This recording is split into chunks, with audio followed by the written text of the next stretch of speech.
በስመ አብ ወወልድ ወመንፈስ ቅዱስ አሐዱ አምላክ አሜን።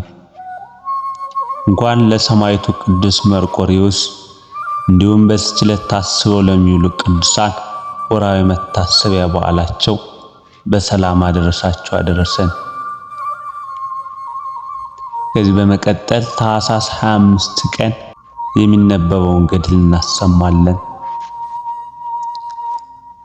እንደ አምላክ በሚሆን በአብ በወልድ በመንፈስ ቅዱስ ስም ታኅሳስ 25 ዕለት በዚች ቀን ከግብጽ ደቡብ ጻ ከሚባል አውራጃ መንጹ ስብራ ከምትባል ከተማ የከበረ አባት ዮሐንስ ከማረፈ።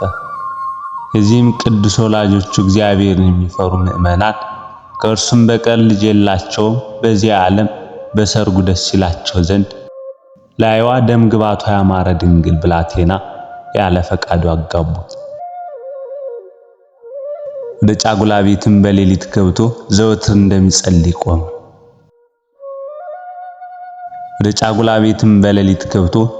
እንደሚጸልይ ቆመ።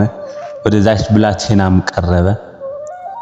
ብላቴናም ቀረብ ብሎ ይህ ዓለም ፍላጎቱ ኃላፊ እንደሆነ አንቺ ታውቂያለሽ። ስጋችንን በንጽህና ለመጠበቅ እርስ በርሳችን እንስማማ ዘንድ ትፈቅድልኛለሽን አላት።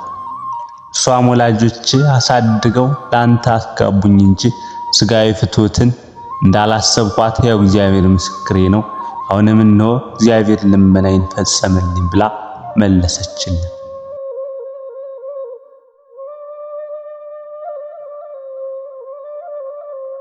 ከዚህም በኋላ ድንግልናቸውን በንጽህና ይጠብቁ ዘንድ ሁለቱም ተስማምተው በአንድነት በአንድ አልጋ ላይ እየተኙ ብዙ ዘመናት ነው። እግዚአብሔር መልአክ ከሰማይ በመውረድ ክንፎችን አልብሷቸው ያድራል።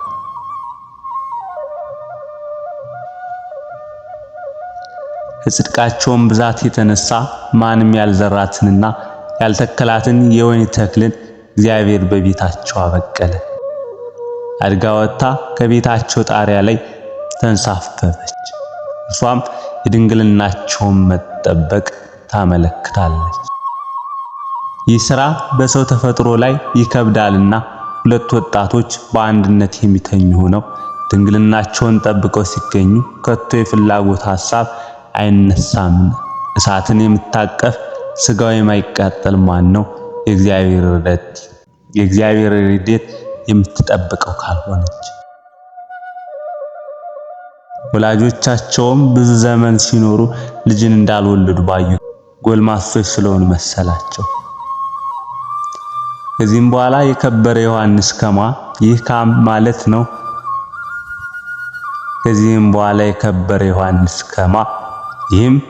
ማለት ነው እንዲህ አላት።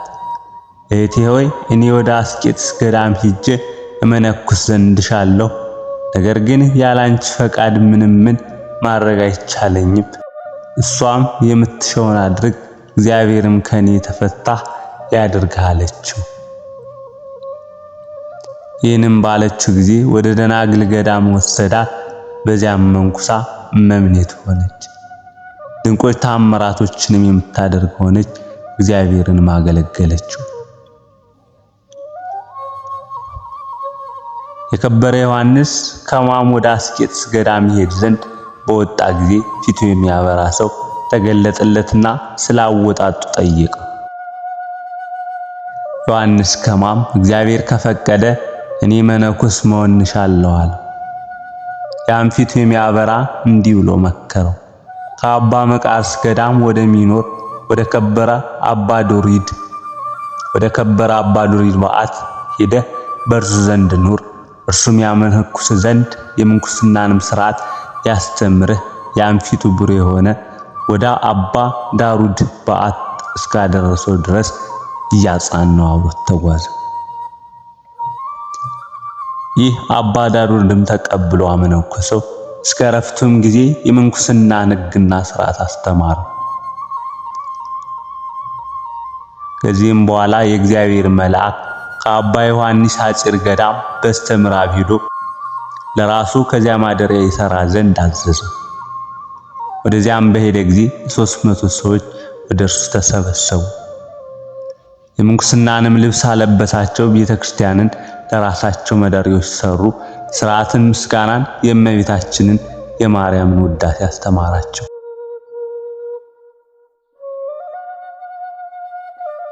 በአንዲትም ዕለት የእመቤታችን የማርያምን ውዳሴዋን በመንፈቀ ሌሊት ቆመው ሲጸልዩ የከበረ ሐዋርያ አትናቴዎስ ተገለጠለትና የረቂቁ ምስጢሮችን ገለጠለት። ከዚያችም ዕለት ወዲህ በሰለስቱ ደቂቅ ጸሎት ፍጻሜ የቅዱስ አትናቴዎስ ስም የሚጠሩ ሆነ። ከዚህም በኋላ በአንዲት ዕለት እመቤታችን የከበረች ድንግል ማርያም ተገልጣለት ይህች ቦታ ለዘላለሙ የኔ ማደሪያ ናት፣ እኔም ካንተ ጋር እንደኖርኩ ከልጆች ጋር እኖራለሁ፣ ስሜም በዚህ ገዳም ሲጠራ ይኖራል አለችው። ይህች ቤተክርስቲያን አምላክን በወለደች በእመቤታችን ስም የተሰራች ናትና በላይኛውም ግብጽ ገዳማት አሉ። በውስጣቸውም የሚኖሩ መነኮሳት በእነርሱ ጥላ ስር መሆን ወደው ወደ እርሳቸው መጡ። የእርሱን ሥርዓት፣ ማኅበር፣ ሕግ ያስተምራቸው ዘንድ እየለመኑት ወደ እርሱ መልእክትን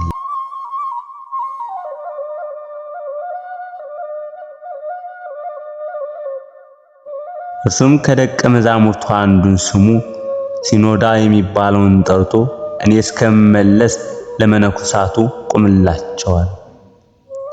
እሱም አባ ዮሐንስ ከማ ከላይኛው ግብጽ እስኪመለስ በእግሮቹ ቆሞ አላንቀላፋም፣ በምድር ላይ አልተኛም። በተመለሰም ጊዜ እግሮቹ አብጠው ተልተው ከእሳቸው ዘንድ ሲወጣ አገኘ። በተመለሰም ጊዜ ቆሞ እግሮቹ አብጠው ከእርሱ ዘንድ ትል ሲወጣ አገኘ። አባ ዮሐንስም ልጄ ሲኖዳ ሆይ ለምን ይህን አደረግክ? እኔ ቁምላቸው ብያዘዝኩ ስለ እኔ ሆነ እንድታስተዳድራቸው ስራቸውን እንድትቆጣጠር እንድታዛቸውም ነበር አለ። እርሱም ከእግሮቹ በታች ሰግዶ አባቴ ሆይ ይቅር በለኝ ከበጎ ሥራ ምን አልሰራሁምና አለ። ከዚህም በኋላ ከዚህ ከኃላፊው ዓለም ድካም ተለይቶ በዘላለማዊ የተድላ ማደሪያ የሚያርፍበት ጊዜ ሲቀር ጥቂት ታሞ ነፍሱን በእግዚአብሔር እጅ አስረከበ። እግዚአብሔር ምስጋና ይሁን። እኛንም በዚህ አባት ጸሎት ይማረን፣ በረከቱም ከኛ ጋር ትኖር ለዘላለሙ አሜን።